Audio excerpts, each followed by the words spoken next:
Alcatraz, también conocida como The Rock, albergó a 1.576 de los peores criminales de los Estados Unidos. Incluso después de que cerraron las puertas en 1963, todavía tiene algunos invitados inexplicables que se han quedado. Estos son los 3 fantasmas de Alcatraz. Antes del video de hoy, no olvides suscribirte para que no te pierdas los últimos videos. Si quieres ver un caso o tema cubierto por Paranormalmente Listado, entonces ve a criminallylisted.com y llena el cuestionario bajo la pestaña Sugerir un caso. 3. Los oficiales C. Ralph Klein y Thomas Limerick. El 23 de mayo de 1938, el oficial Royal Klein fue asignado para patrullar la fábrica de carpintería de la prisión. La fábrica estaba en el edificio de Model Industries en el lado noroeste de la isla. Mientras patrullaba, 3 reclusos lo atacaron y le golpearon la cabeza con un martillo y trozos de metal. Los reclusos eran Thomas Limerick, de 36 años, Rufus Franklin, de 22 años, y Jimmy Lucas, de 26 años. Limerick recurrió al crimen tras la muerte de su padre a los 15 años, dejando a su familia en extrema pobreza. En mayo de 1935, fue condenado a cadena perpetua por robo de banco y secuestro. Lucas cumplía 30 años por robo de banco y de vehículos interestatales. Entró a Alcatraz en 1936. Se haría conocido por intentar matar al infame Al Capone en las duchas de la prisión con unas tijeras el 23 de junio de 1936. Lucas cortó a Capone, y Capone le golpeó en la cara antes de que los guardias interrumpieran su pelea. Capone no fue herido de gravedad y Lucas fue confinado. Lucas dijo que atacó a Capone porque Capone amenazó con matarlo. Franklin fue condenado a 30 años por robo de vehículos interestatal, asalto y robo bancario. Pasó gran parte de su vida en prisión. En Alcatraz, la mayoría de su tiempo lo pasó en confinamiento solitario. Los 3 reclusos planearon un escape mientras trabajaban en el edificio de Mall Industries. Descubrieron que podían llegar al techo desde el taller de carpintería. Intentaron escapar el 23 de mayo de 1936. Atacaron al oficial Klein primero. Se desmayó por los golpes. Los reclusos arrastraron el cuerpo del oficial Klein a una esquina y luego se dirigieron al techo del edificio de industrias. Planeaban asaltar al oficial Haroldo Stites, el guardia en la torre. Cuando el oficial Stites tenía un rifle, podía ver a los reclusos en el techo.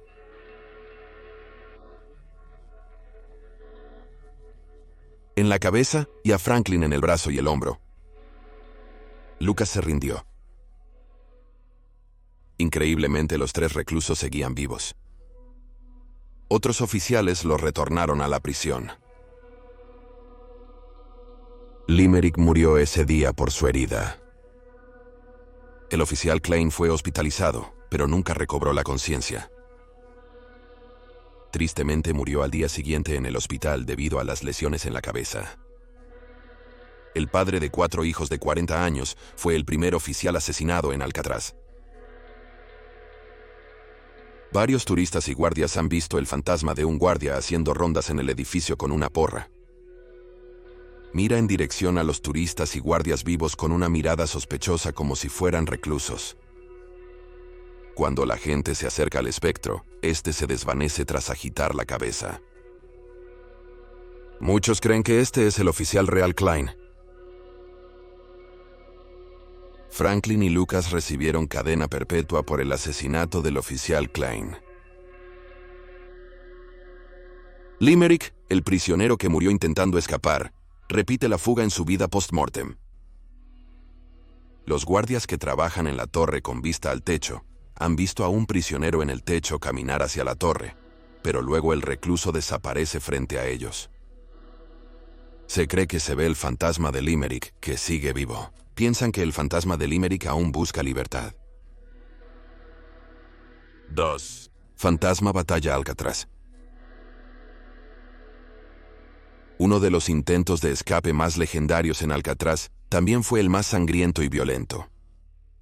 Al final, 3 reclusos y 2 oficiales de correccionales estaban muertos, y 14 guardias y un recluso resultaron heridos.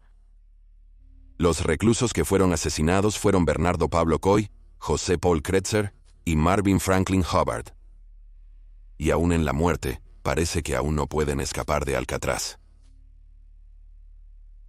Coy, 46, era de Louisville, Kentucky.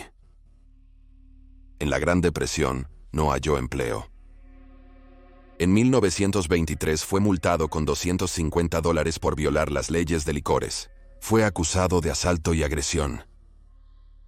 No podía pagar la multa y fue a la cárcel por robo. 3. El 5 de junio de 1937 ingresó al Banco Nacional en New Haven, Kentucky, con una escopeta recortada. Junto a 2 hombres, se fueron con $2,000. Se escondieron en una cueva cerca de un río. 3 días después, los agricultores de la zona vieron humo de su fogata y llamaron a la policía.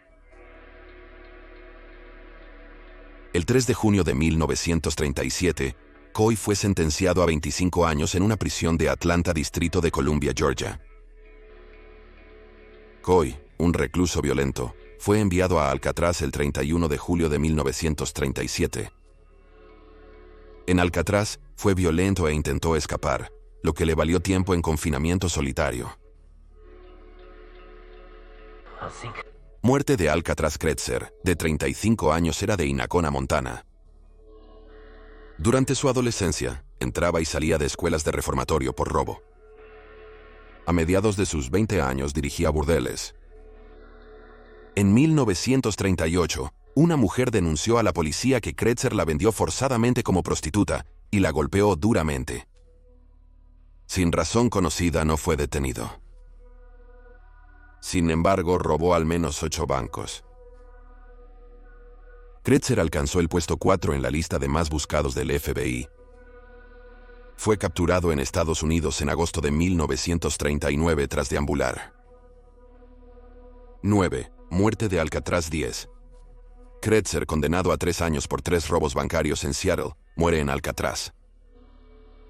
Fue enviado a una prisión federal en Washington, donde intentó escapar. El 22 de agosto de 1940, Kretzer asesinó a un mariscal de EEUU durante su custodia por intento de fuga de prisión.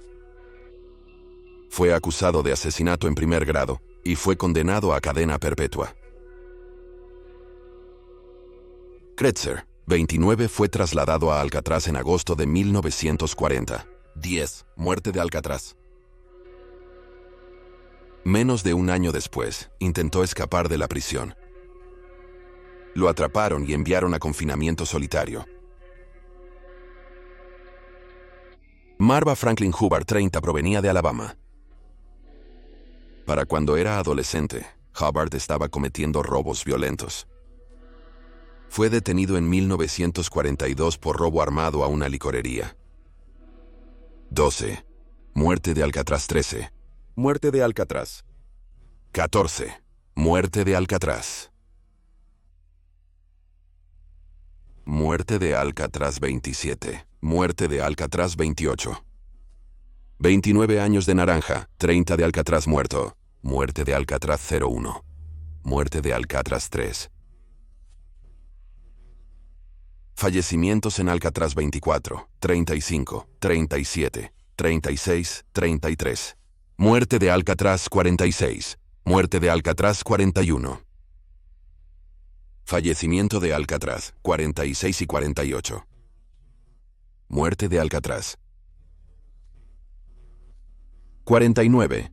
Muerte de Alcatraz. Fue enviado a una prisión en Atlanta, donde participó en un motín.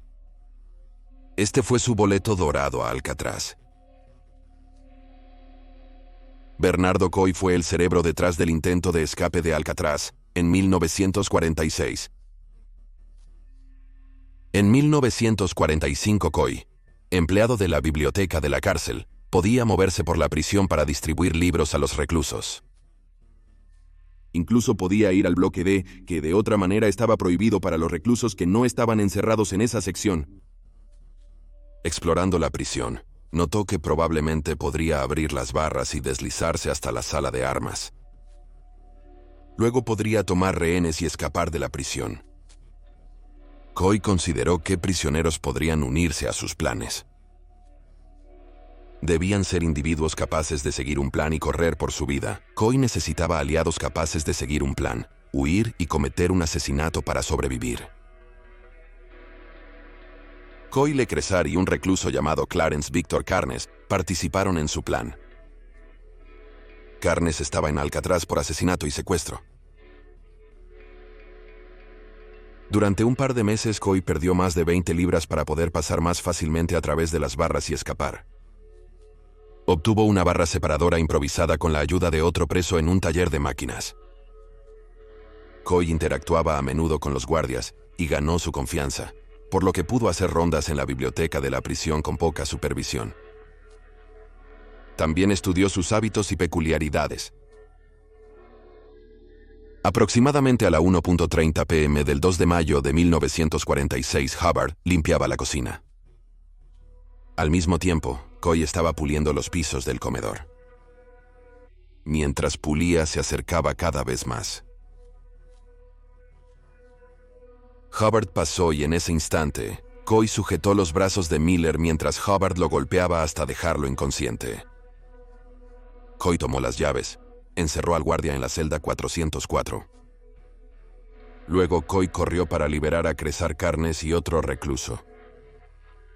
Después, Coy volvió al bloque C para recoger las herramientas ocultas.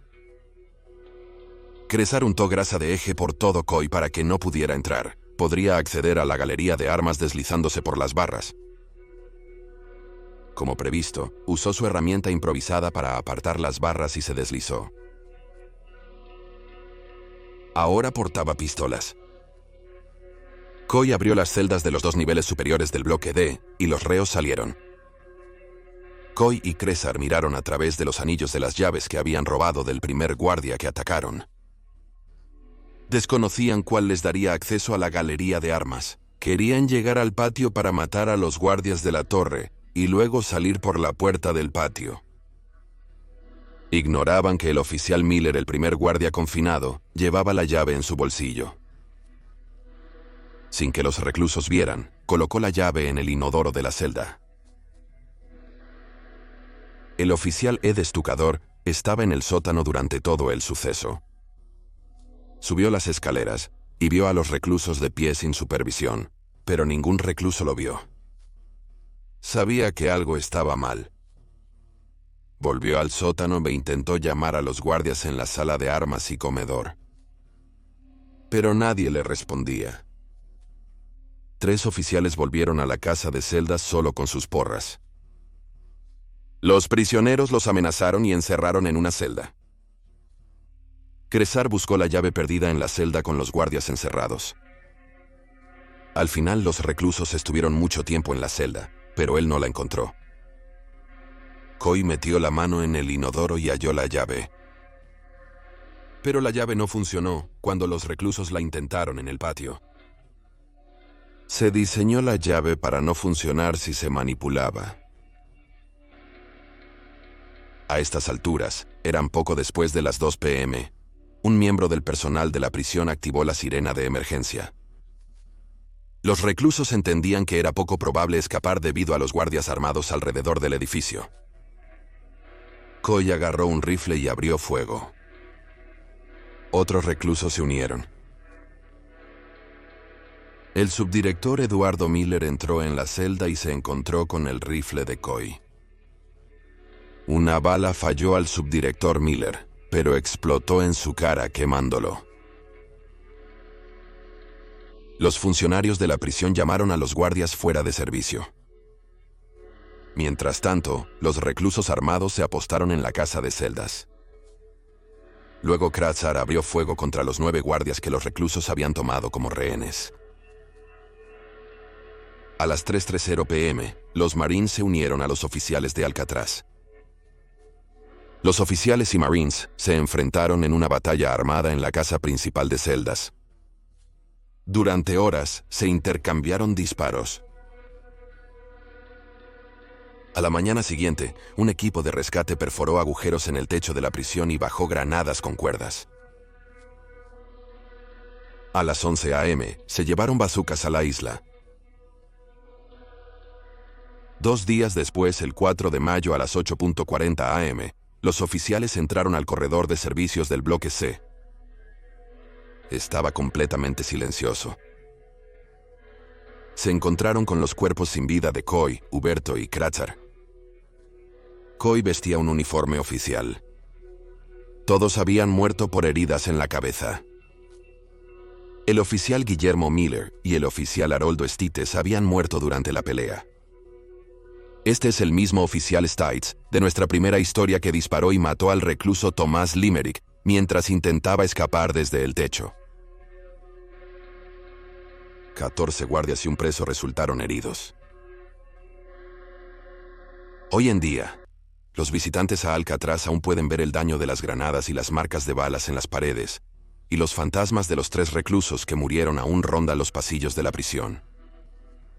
Sus espíritus son vistos en el corredor de servicios donde murieron. La gente escucha ruidos de golpes, disparos, pasos y ve figuras de sombras.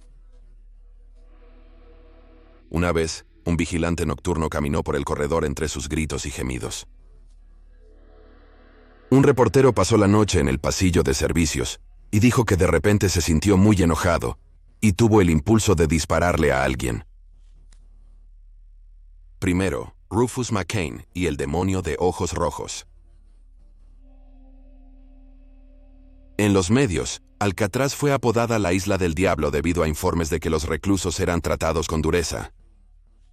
Cuando Alcatraz abrió, apenas se permitía hablar a los reclusos, y algunos decían que la falta de interacción social era una de las partes más difíciles de estar encerrado. Era peor para los prisioneros en el calabozo. El calabozo era el apodo de 8 celdas de aislamiento en el sótano durante la década de 1930. Estaban ubicados debajo de los bloques A y D en la prisión. Estas celdas eran para disciplina seria. Algunos reclusos dijeron que fueron arrojados a estas celdas del sótano y tuvieron que dormir en pisos de cemento sin ropa de cama ni almohada. No había agua corriente ni un inodoro, y los prisioneros tenían que usar un cubo como su baño. Los reclusos estaban en un sótano oscuro, húmedo y mal ventilado sin luces en las celdas. También apenas se les daba comida, y en su mayoría vivían de pan y agua. Los reclusos podían estar confinados en las celdas por días. Un recluso que pasó tiempo en el calabozo fue Enrique Joven. Enrique Joven nació en 1911 en una familia de bajos ingresos en Ciudad de Kansas, Missouri. Young dejó su casa a los 19 años para trabajar en un carnaval. En 1932, robó a un vagabundo que lo dejó amordazado y atado en un vagón de tren en Montana. La víctima fue hallada casi congelada pero viva. Young fue arrestado y condenado a 15 meses de prisión en Montana. Después de ser liberado, se salió con la suya en varios secuestros y robos alrededor del estado de Washington. En 1934, a la edad de 23 años, Young robó un banco en Washington y fue arrestado el mismo día. Fue condenado a 20 años de prisión en la isla McNeil en Washington. Young golpeó y agredió sexualmente a otros reclusos. El alcaide de la prisión de la isla McNeil afirmó que Young es el criminal más peligroso y peor con el que ha tratado. El alcaide solicitó el traslado de Young a Alcatraz, cárcel para reclusos muy duros. Se concedió su solicitud. Young arribó a Alcatraz en junio de 1935. Rufus McCain fue otro recluso que pasó mucho tiempo en confinamiento solitario una vez que llegó a Alcatraz. McCain, el menor de 7 hermanos, perdió a su madre a los 5 años. Abandonó su casa a los 18 años y laboró en un campo petrolero. En 1931 sustrajo joyas y objetos ceremoniales de tumbas indígenas. fue atrapado y fue condenado a 1 año en la penitenciaría del estado de Oklahoma. Tras su liberación, McCain no logró encontrar empleo. Por falta de dinero, robó bancos. McCain, de 32 años, fue atrapado. Se le sentenció a 12 años en prisión en Arkansas. Conoció a un recluso llamado Sam Dye allí. Dye, de 23 años, cumplía una condena perpetua por asesinato de un sheriff. En abril de 1935, lograron escapar de la penitenciaría. El 14 de mayo de 1935, McCain y Dye robaron un coche, condujeron hasta el Banco Nacional de Idabel en Oklahoma. Cerca de la 1 p.m. ingresaron al banco gritando: «Esto es un asalto, levanten las manos», sin usar máscaras. McCain tenía una escopeta recortada y Dye llevaba 2 pistolas. El cajero les dio $2,700. McCain y Dye luego agarraron a 2 de los empleados del banco con la intención de secuestrarlos. Una mujer presenció un robo en el banco mientras pasaba por la ventana. Corrió a un par de tiendas cercanas y les contó a los empleados lo que estaba sucediendo. 2 oficiales que estaban en la calle escucharon a la mujer describir el robo.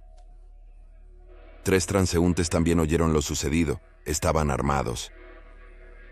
Así que las 5 personas armadas se quedaron fuera del banco con sus armas listas. Una tormenta de fuego estalló cuando McCain y Dye dejaron el banco. Una bala golpeó a Dye en el hombro derecho y luego los ladrones se rindieron. Fueron encarcelados en el condado. Dye falleció 3 días después por sus heridas. McCain fue condenado a 99 años por secuestro, robo de banco y poner en peligro la vida de los empleados del banco. Pasó unos meses en la penitenciaría de Leavenworth. En octubre de 1935 fue trasladado a Alcatraz porque era violento y se consideraba un alto riesgo de fuga. En Alcatraz, su racha violenta no se detuvo, por lo que pasó mucho tiempo en las celdas de confinamiento solitario en los bloques A y D. McCain y Young se encontraron en Alcatraz. También conocieron a Arturo Doc Barker, Dale Stamphill y Guillermo T. Martin. Barker era abogado, era miembro de la sangrienta banda Barker y tenía un largo historial de robos y asesinatos. Stamphill tenía un historial de robo de bancos y secuestro. Martin robaba en oficinas de correos. Un día, Barker le dijo a Stamphill que necesitaba escapar de Alcatraz. Así que Stamphill hizo hojas de sierra de cobre. De alguna forma, Martin, McCain y Young participaron en el plan de fuga. Durante muchos días, todos vieron las barras de sus celdas en el bloque D. Stamphill hizo una cubierta de cera para engañar a los guardias. A primeras horas del 13 de enero de 1939, todos cortaron completamente las barras. Luego forzaron las barras de una ventana en el bloque D y se dirigieron hacia la orilla. Todos comenzaron a buscar madera para atar y hacer una balsa. Unos 30 minutos después de su fuga, el guardia, en su ronda, notó la ausencia de los 5 prisioneros. Una alarma resonó en la prisión iniciando la búsqueda de los guardias. Los guardias hallaron a 5 hombres en la orilla. Barker y Stamphill se dieron a la fuga. Barker recibió disparos en la cabeza y la pierna, y Stamphill en la pierna. Barker murió a causa de sus heridas. Los otros 3 reclusos se rindieron. Un rumor en la prisión era que lograron hacer una balsa y salieron al agua. Pero McCain no sabía nadar y los hizo volver a la orilla. Todos, menos Young, fueron aislados en el bloque A. Young fue asignado al bloque D. En los siguientes meses, Young fue encerrado varias veces en el bloque D por incumplir las normas de la prisión. En diciembre de 1940, Young fue ubicado en una celda con otros prisioneros. Tenía un trabajo como conserje en la tienda de muebles en el edificio de Mall Industries en el lado noroeste de la isla. También en ese edificio estaba la sastrería. El 3 de diciembre de 1940, McCain entró en la sastrería de la prisión alrededor de las 10 de la mañana. Young estaba en la sastrería. Young apuñaló a McCain en el abdomen con una navaja casera. Llevaron a McCain a la sala del hospital donde la navaja casera había perforado su arteria y murió más tarde ese día. Tenía 37 años. Rumores de que Young culpaba a McCain por su captura y por eso lo apuñaló. También había un rumor de que McCain hizo una amenaza de muerte hacia Young y Young llegó a él primero. Young, 29 años, fue juzgado en abril de 1941. Afirmó desmayarse y no notar que había apuñalado a McCain hasta después. El juicio de Young puso en el foco las prácticas de confinamiento en Alcatraz. La defensa de Young se centró en cómo sus largos periodos en confinamiento solitario le habían causado daño psicológico. Young dijo que pasó semanas en el calabozo sin agua corriente, ropa o luz. Otros reclusos testificaron que fueron golpeados por los guardias y arrojados a los calabozos ellos mismos. A finales de abril, el jurado encontró a Young culpable de homicidio involuntario. Se le añadieron 3 años a su condena. Hasta ahora, Young había cumplido solo 5 de sus 20 años de condena. El jurado también solicitó una investigación sobre las prácticas de confinamiento en Alcatraz. El director de la Oficina Federal de Prisiones escribió un informe diciendo que los prisioneros habían engañado al jurado sobre las condiciones de confinamiento de la prisión. Se desconoce si el director alguna vez investigó las celdas del calabozo. La Oficina de Prisiones mantiene: Young nunca estuvo en el calabozo. Se sabe que las barras de las celdas del calabozo se quitaron en 1938 y nunca se reutilizaron. En octubre de 1940, se remodelaron las celdas del bloque D para aislamiento. Había 42 celdas, la más severa era la celda de desnudamiento. La celda de desnudamiento era helada y no tenía luz, ni inodoro ni lavabo. Había un hueco en el suelo, solo controlado por los guardias. Los prisioneros en la celda carecían de ropa y tenían dieta limitada. Los prisioneros en la celda carecían de ropa y tenían una dieta limitada. Solo recibían un colchón para dormir. Por lo general, las personas eran puestas en la celda por un día o 2. Las otras 5 celdas de aislamiento fueron apodadas El Agujero y estaban en el nivel inferior del bloque D. Las celdas contaban con lavabo, inodoro y bombilla. Su colchón se les quitaba durante el día. Los reclusos permanecían en las celdas hasta 19 días. Las demás celdas del bloque D estaban cerradas, aunque su construcción permitía mayor seguridad. Los reclusos del bloque D iban al patio semanalmente. Solo podía tomar 2 duchas a la semana. En los años siguientes al juicio de Young, pasó mucho más tiempo en confinamiento solitario en el bloque D. Empezó a comportarse raro. Dejó de hablar con los guardias.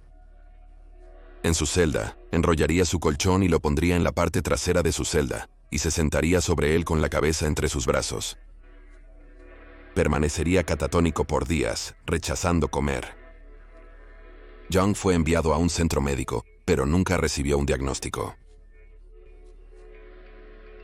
Fue liberado bajo palabra en 1972. Desapareció y nunca más se le vio. Aunque Young nunca más fue visto, el fantasma de McCain ha aparecido varias veces. Se ha visto un espíritu correr por el edificio de Industrias Modelo. De repente el fantasma se detiene, se agarra el estómago, cae y desaparece. A veces la gente realmente ve sangre saliendo de su estómago. También se dice que McCain acecha la celda 14D, una de las celdas de aislamiento en el bloque D que no tiene comodidades.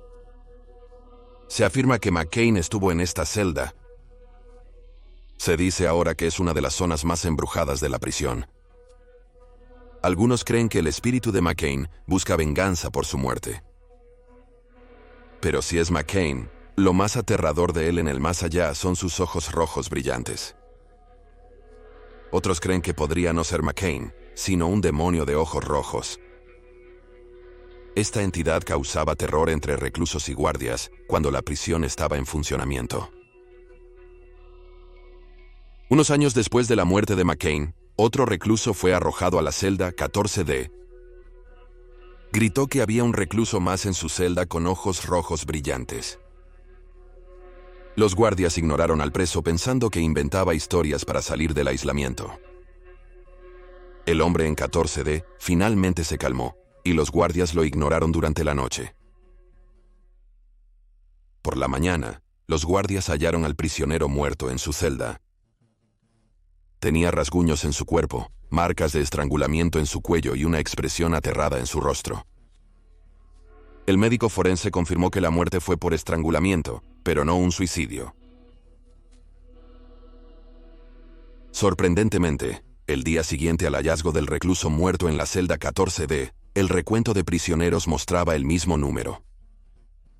Luego se dieron cuenta de que estaban mirando al prisionero que había muerto el día anterior en la celda 14D. Todos vieron su espíritu desvanecerse. En los años 50, los presos comían juntos en el comedor.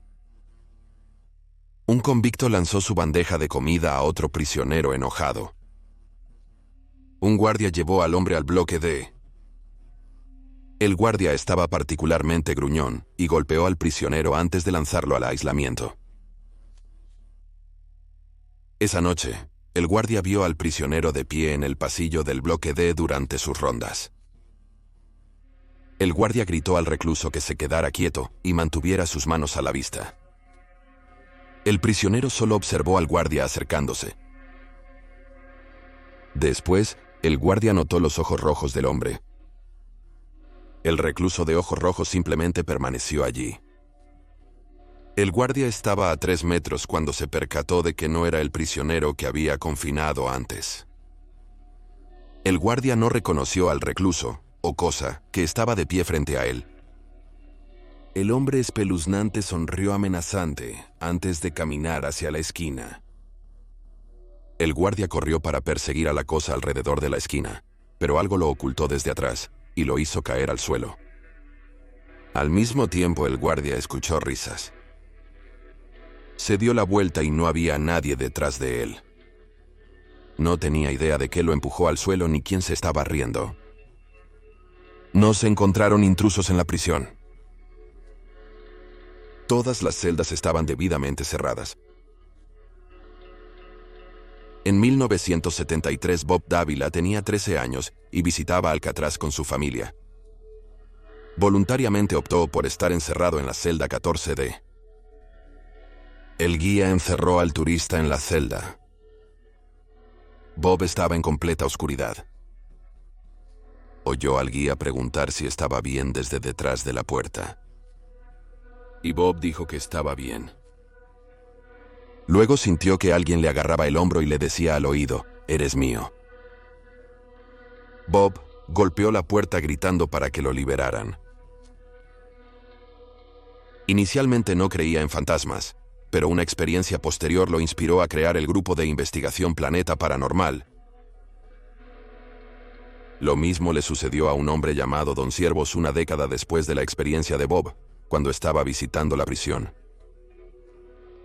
Alguien o algo cerró la puerta de una celda sobre él y quedó atrapado dentro de la celda oscura. Sintió una mano en su hombro de inmediato. Oyó un susurro en su oído. «Eres mío». Podía sentir la respiración en su piel. Staggs no tenía miedo, incluso se rió. Escuchó un gruñido. El espíritu desapareció. Entonces Staggs pudo abrir la puerta y salir. Un turista visitó la celda 14D en los años 80. La puerta se cerró sola, atrapándola adentro. Incapaz de abrir la puerta, gritó por ayuda. Encontró algo que la manoseaba, pero no podía ver a nadie en la celda. Luego finalmente pudo abrir la puerta. Hoy se reportan olores malos, sensaciones desagradables y frío intenso en el bloque D. El bloque D es considerado como la zona más embrujada de la prisión. Muchas gracias por ver este video. Esperamos que lo hayas encontrado interesante. Si te pareció interesante, suscríbete. Habrá un video semanal sobre lo paranormal. Si acabas de encontrar este canal, visita también nuestro otro canal, Criminally Listed. Presentamos más de 325 videos de crímenes extraños pero verídicos. Puedes encontrarlo en youtube.com/Criminally Listed. También tenemos un podcast sobre casos sin resolver, que finalmente se resolvieron, llamado Criminally Listed Presents Into the Killing. Disponible en Stitcher, Spotify, Amazon Music y donde encuentres buenos podcasts. Eso es todo por hoy. Gracias de nuevo por mirar.